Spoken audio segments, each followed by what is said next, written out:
Okay, let's start this snake off. First thing I'm going to do is I'm going to put 2 pairs on the first pin.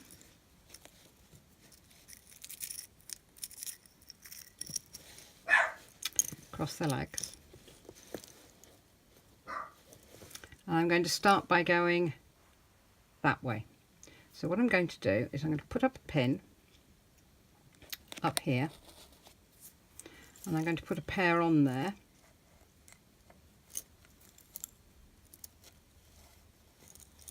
That's the one I want. So put a pair on across its legs. I'm going to make these here my workers, and I'm going to go cloth stitch through those, cross the legs twice, and I'm going to use this pin. So I'm going to take it out. The pair will slide down onto the workers, and then I'm going to put a pin in there. So then I've got 1 pair in. So I'm going to do it the other side. So I'm going to put a pin up at the top of the pattern. I'm going to take a pair of bobbins, cross their legs twice. Now I've got to work all the way through because these are my workers here. So I'm going to work all the way through in cloth stitch. Cross the legs at the end of the row. Take this pin out and move it down. Pull tight. Pull the pairs. We're going to do the same again. So we're going to put a pin on this side. Take a pair of bobbins.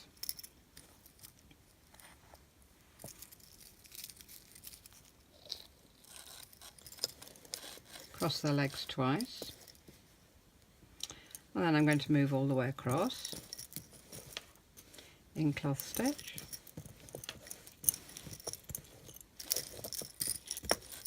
Cross the workers twice. Pick the pin up. Put the pin in that hole and tighten all the pairs down. This is another way of starting your lace, and this is the way that I often use when I'm doing handkerchief edgings, so that because you always start on a diagonal, you don't start straight across. This isn't the cleanest way of doing it, but it is an easy way. The next pattern we do, I will do another way of starting. But this is one way. So we go all the way through, cloth stitch all the way through.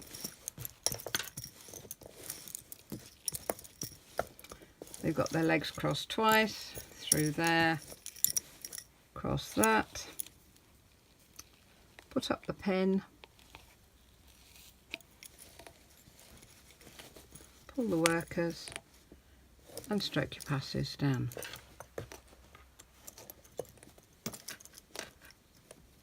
Okay, do it again, put a pin up on the other side.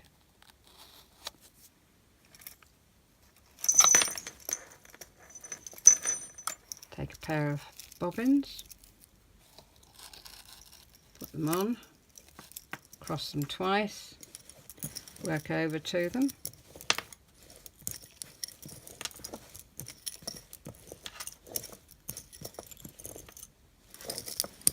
Learning this way, it's also quite useful when you run out of cotton. This is how you would actually put the new bobbin in. And again, there are a couple of ways of doing it. I think it's been discussed on the board. Some people wind the cotton onto the same bobbin. Some people wind the bobbins together with an elastic band.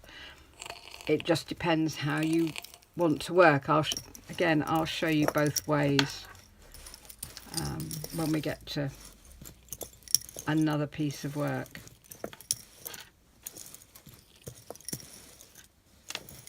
Okay, we need to put another pair up, put a pin up, grab a pair of bobbins, put them on there, cross the legs twice, work them in, cross twice, pick the pin up, put the pin in there, pull tight,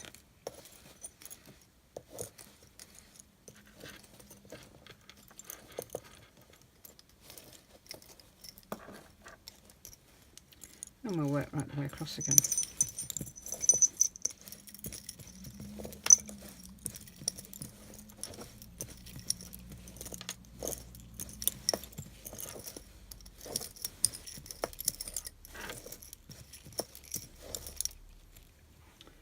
Put a pin up,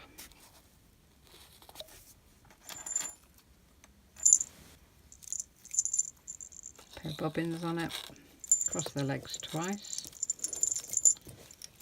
join them with your workers, cross the legs twice, put the pin up,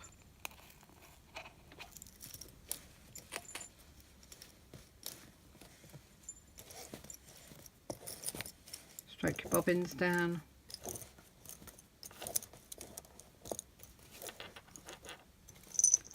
okay, go all the way across,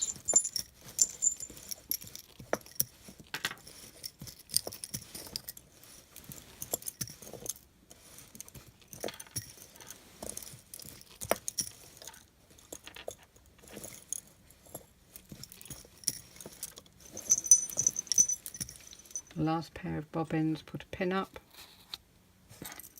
get your pair of bobbins,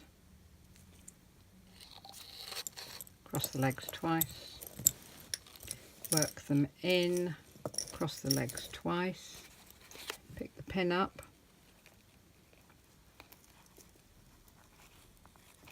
put the pin in, pull tight,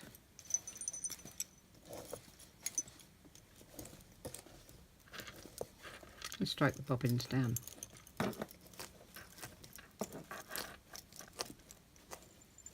Now we can give our snake an eye, and that's quite easy to do. What we do is we work across halfway. That's 2, 3, 4, 5. We put a cross in, work to the end,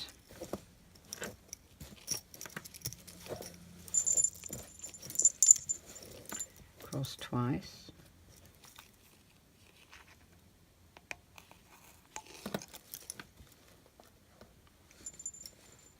and what that will have done is to have put a little gap in the middle of the bobbin lace. And this time we're going to do 3 twists. So we're going to work across to where we were,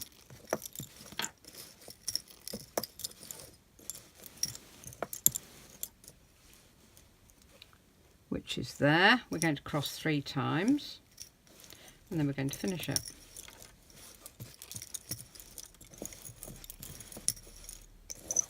And you'll see when I take the snake off that we have got an eye. I would do 3 twists next time, and then I would do 1 twist and then go back to normal. And that's how you can see the hole starting there, and that's how we start our snake. So there's the hole, you can see it there. It will wander across to the middle, but that's our eye. Now what you need to do is to do a section in cloth stitch, a section in half stitch, and a section in cloth and twist, and have a look and see what patterns you can set up. Well, I'll come back to you when we get to the end. Have fun.